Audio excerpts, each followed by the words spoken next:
Seorang pria paruh baya, Asni, 55, warga RT 0103, Kampung Masigit Etan, Kelurahan Masjid Priayi, Kecamatan Kasemen, Kota Serang ditemukan tewas di rumahnya, Selasa tanggal 31 Agustus tahun 2021.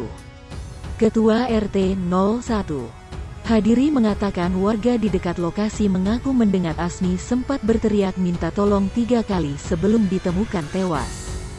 Korban ditemukan meninggal di dalam rumah dengan beberapa luka seperti guratan di leher. Asni meninggal dengan posisi terbaring di lantai mengenakan kaos biru serta sarung. Saat itu, hanya ada dia dan istrinya bernama Holia, 45 tahun.